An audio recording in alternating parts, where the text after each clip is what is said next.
Welcome sa aking munting channel pero huwag ka magpaloko sa munting na yan. Dito pinapabukas ko ang mga sikreto na ayaw ipaalam ng iba. Mind games, diskarte at mga taktika na pwedeng magpabago ng pananaw mo sa buhay. Ako ang tropa mo na walang sinasanto pagdating sa katotohanan.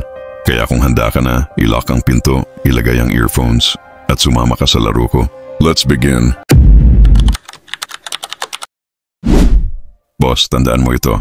Hindi mo kailangang maging sobrang gwapo, mayaman o sikat para magustuhan ka ng babae. Pero kailangan mong ayusin ang sarili mo. Mula disiplina, ugali, mindset hanggang presence mo bilang lalaki. Kasi sa totoo lang, ang babae hindi lang basta tumitingin sa physical. Mas malakas ang epekto ng aura ng lalaki. Kung paano siya gumalaw, magsalita, magdesisyon at magdala ng sarili. Kaya kung gusto mong mahulog sa'yo kahit sinong babae, ito ang mga dapat mong gawin.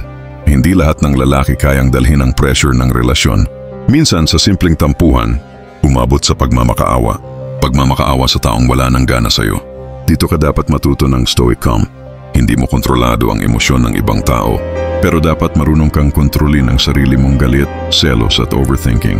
Kapag kaya mong manatiling kalmado habang siya ay nagdadrama, ikaw ang lalaking hindi basta natitinag. Sunod magkaroon ka ng code. Hindi lahat ng bagay tinatanggap mo. Meron kang prinsipyo, kahit sa harap ng tukso. Hindi porket maganda siya, ipipiliin mo agad. Ikaw dapat ang nagsusuri, hindi yung basta nadadala ng init ng katawan. Boss, ang lalaki na may standard sa babae, yan ang mas gusto ng babae.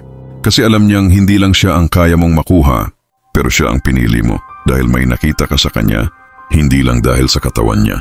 Isa pa, marunong kang makinig. Karamihan sa mga lalaki gusto lang pakinggan, pero hindi marunong makinig. Ang babae, madalas hindi naghahanap ng solusyon. Gusto lang niyang may nakikinig sa kanya. Kapag kaya mong makinig ng walang judgment, ng walang pagputol, ng walang pagmamadali, mas komportable siya sa'yo. At tandaan mo, ang babae na komportable sa'yo, madalas mahuhulog din sa'yo. At huwag mong kalimutan ang pinakamahalagang lahat, integridad. Kahit gaano ka pa kaastig, kung sinungaling ka, kung mapaglaro ka, kung hindi ka marunong tumupad sa salita mo, wala ring halaga lahat. Ang integridad ang pundasyon ng tiwala. At pag may tiwala, mas dumadali ang lahat. Kasi hindi mo na kailangang patunayan palagi ang sarili mo. Sapat na ang pangalan mo, sapat na ang katahimikan mo, sapat na ang pagkatao mo para pagtiwalaan ka. Maging consistent kahit hindi ka laging pinapansin. Hindi ibig sabihin ay maghabol ka. Ibig sabihin ay marunong kang tumindig sa sarili mong prinsipyo. Hindi mo kailangang magbago-bago para lang mapansin. Ang babae, mahuhulog hindi dahil sa isang malaking effort, kundi dahil sa mga maliliit na bagay na consistent mong ginagawa nang hindi ka nagyayabang. Ipakita mong marunong kang humawak ng pressure. Kapag may problema siya, hindi mo kailangan solusyonan agad. Minsan sapat na alam niyang hindi ka natataranta. Kapag ang lalaki kayang humawak ng sitwasyon, doon nararamdaman ng babae na safe siya. At kapag safe siya sa'yo, doon na rin siya nagsisimulang mahulog. Panghawakan mo ang dignidad mo. Huwag kang magpapababa ng standards para lang makuha siya. Tandaan mo, kung kailangan mong isuko ang respeto mo sa sarili, hindi na yan diskarte o desperasyon na yan. Ang babae, mas na-attract sa lalaking kayang magsabi ng hindi kapag hindi aligned sa values niya. Maging misteryoso pero marunong makipag-connect. Hindi mo kailangang i-broadcast lahat tungkol sa'yo. Pero dapat marunong kang makinig. Marunong kang magbigay ng comfort. Hindi ka oversharer pero hindi ka rin malamig. Perfect balance, yun ang panalo. At higit sa lahat, boss, panatilihin mong umaangat ka. Para sa'yo, hindi para sa kanya.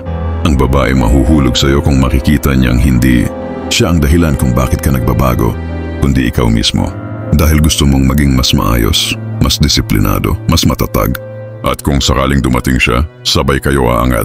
Pero kung hindi man siya dumating, ayos lang kasi buo ka na. Yan ang sikreto, tropa.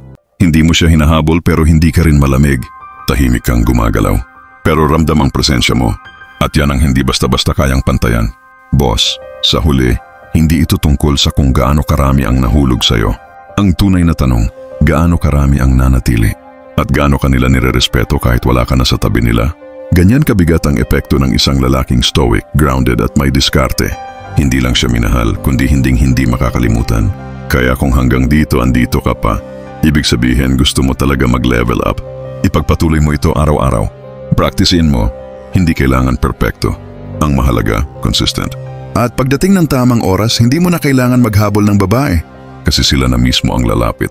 Hindi dahil sa pera mo, hindi dahil sa itsura mo, kundi dahil sa kung paano mo dala ang sarili mo bilang isang tunay na lalaki. Hanggang dito na lang, at kung nagustuhan mo itong video, maaari kang mag-comment, mag-like, mag-share at mag-subscribe para sa mga paparating pang Stoic Mindset. Hanggang sa muli. Salamat.